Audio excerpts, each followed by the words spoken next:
নজর রাখবো পরবর্তী সংবাদে। প্রত্যন্ত এলাকায় মানব সেবায় এগিয়ে এলো এনএসএস ইউনিটের পক্ষ থেকে ধলাই জেলার আমবাসাতে করা হলো সামাজিক কর্মসূচি। দুস্থদের মধ্যে বস্ত্র বিতরণ, খাদ্য সামগ্রী দান থেকে শুরু করে নানান রকমের জিনিসপত্র প্রদান করা হয় এনএসএস এর তরফ থেকে। আমবাসা চান্দ্রাইপাড়া দ্বাদশ শ্রেণী বিদ্যালয়ের এনএসএস ইউনিটের এই উদ্যোগ, নিত্য প্রয়োজনীয় সামগ্রী নিয়ে তারা পৌঁছে যায় প্রত্যন্ত এলাকার দুস্থ পরিবারগুলির পাশে। এবং শুক্রবার এনএসএস ইউনিটের ইনচার্জ তথা শিক্ষক স্বপন নম তিনিও ছিলেন। একান্ত উদ্যোগে আমবাসা ব্লকের 4.5 মাইল এলাকায় মনসাই পাড়ায় দরিদ্র 3 পরিবারের হাতে চাল থেকে শুরু করে অন্যান্য খাদ্য সামগ্রী, বস্ত্র সবটাই তুলে দিলেন এনএসএস ইউনিট।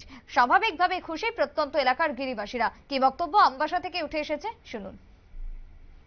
আমরা চান্দ্রাইপাড়া দ্বাদশ শ্রেণী বিদ্যালয়ের এনএসএস ইউনিট থেকে আমরা জানি যে আমাদের চারপাশে যে এলাকা রয়েছে, আমবাসা চারপাশের এলাকা, আমরা ভাউলিয়া বস্তি থেকে শুরু করে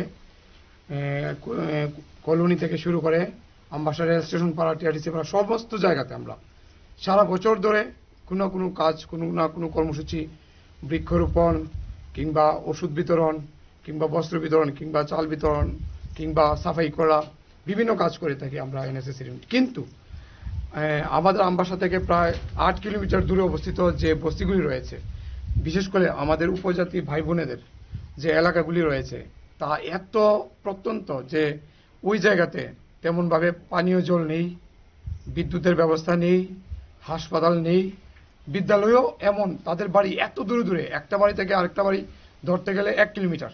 ওই সমস্ত জায়গাতে যারা তথাকথিত যারা সমাজসেবা করে কিংবা বড় বড় আমরা লায়ন্স ক্লাবই না বলি না কেন বা বিভিন্ন ক্লাবই না বলি না কেন, যে ওরা কিন্তু এত প্রত্যন্ত এলাকাতে যাওয়ার যে এই অপ্রবণতাটা করে কিন্তু তুলনামূলক কম।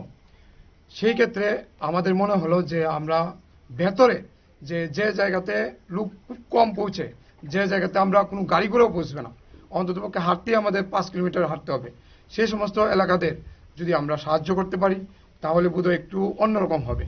সেই উদ্দেশ্যে আমরা যে স্থানে চিকিৎসা সেবা ভালো করে পৌঁছে না, পানীয় জলের সেবা ভালো করে পৌঁছে না, বিদ্যুতের সেবা ভালো করে পৌঁছে না, রাস্তাঘাট ভালো নেই, এই যে আমরা আজ এলাম কর্দমাক্ত, প্রচন্ড পরিশ্রম, এত জায়গা প্রায় হেঁটে এলাম, এই যে পরিবেশ। আপনারা শুনলেন শিক্ষক স্বপন নমর বক্তব্য। আমবাসা এলাকায় এই সাহায্য সহযোগিতা করতে পেরে তিনি সত্যিই খুশি এবং অন্যদিকে যারা উপকৃত হয়েছেন তারাও প্রত্যেকেই সাধুবাদ জানিয়েছেন এনএসএস ইউনিটের এই পদক্ষেপকে কেন্দ্র করে। ছোট্ট একটা বিরতির পর ফিরবো, সঙ্গে থাকুন।